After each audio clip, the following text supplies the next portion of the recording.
Right now, what I'm currently making is a comic called The Leopards. It's basically about my three.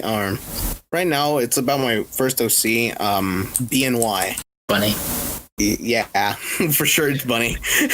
Do you, in your comics, do they call your character Bunny or BNY? Only certain ones. They call him Binny. Binny. There's no you. They just call him Binny. Binny. It makes sense. They pronounce how it's spelled as like Binny. I could see that. Some guy from like some part in San Francisco, which is very Boston like is like, hey Benny, hey, I'm walking here. Hey Benny, I'm walking here.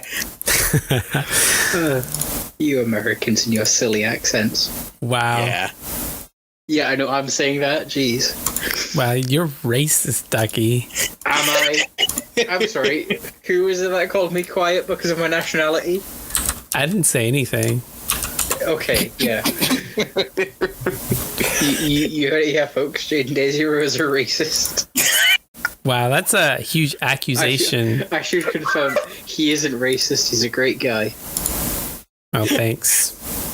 Jaden, right, if you join our Discord server, you'll see that Jaden Desiro supports people of every race, sexual orientation, gender, whatever. And if you guys didn't know, we actually live in a house together, all of us. We do. We live in a house. It's called the Trunk House. The Chunk House? Every morning, every morning, Jay wakes me up by throwing a Jaffa cake at my forehead.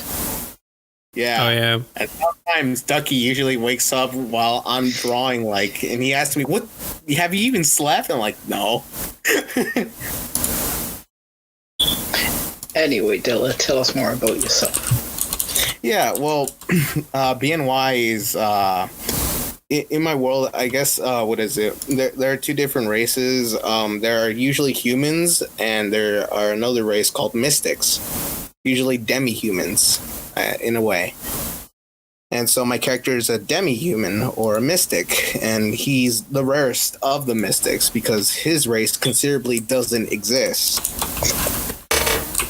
Which is why he has a bounty on his head of some sort. In this world, he's usually a fugitive and is usually just finding his way to survive out in the real world and such. At the same time, also trying to find out who his real self is and find his siblings, his father, and other things. Right now, it's still in development, the whole story, so I'm still working on it. But I've gotten a lot of things down for what'll come next. If you want to check out my comic, it's in my Instagram, Delta_0143 art or Delta art. I don't remember how it goes. That's a nice plug there. Yeah. If anyone is interested, I recommend following Delta on Instagram and Twitter because he's a really good artist. He's done some really cool art over the years, and you can tell he's improving. His stories are good. Yeah, thanks. Yeah. He has two OCs he hasn't mentioned, which are favorites of Maru-chan and myself. Daniel and Jessica. Come on, Delta. Oh, yes.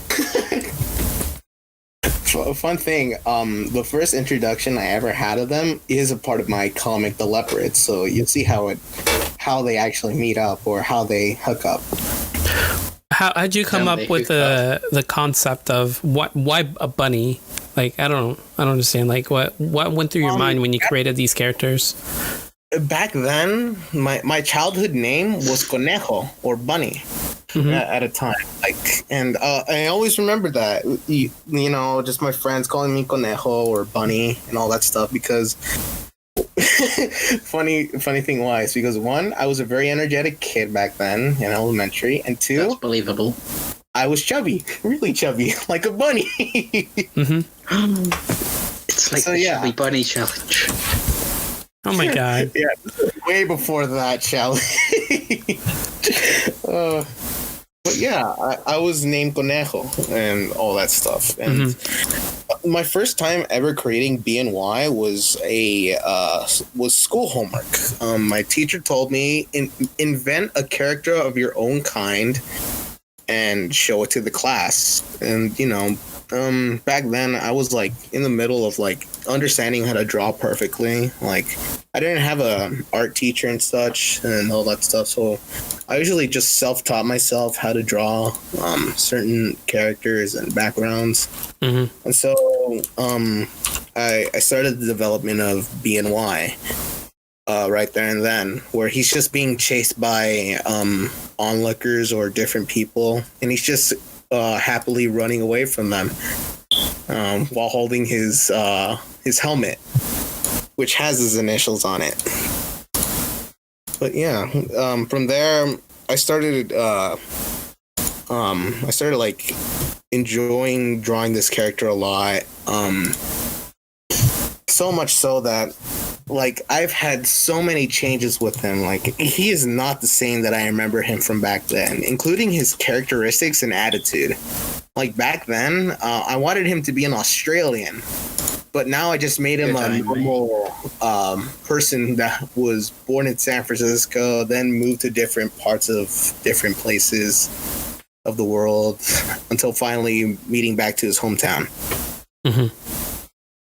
But yeah, another cool thing is BNY is supposedly a piece that well, back then I used to live in the Bay Area, and so what is it?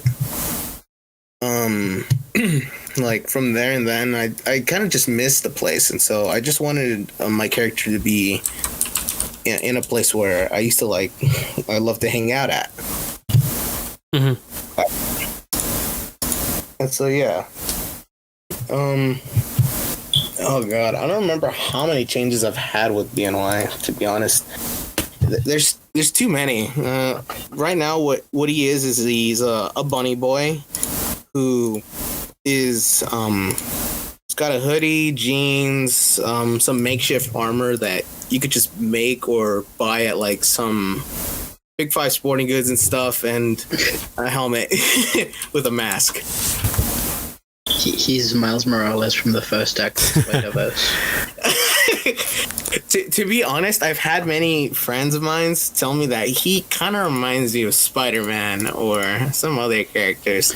Bunny boy does whatever a bunny does. Can he swing from a web? No, he can't. He's not a spider. Wow. Here is a bunny boy. That's lovely, Ducky. If anybody listened to that and didn't think of the Simpsons movie, I think you've got something wrong with you. I always remember that movie. Spider Pig. Oh, no.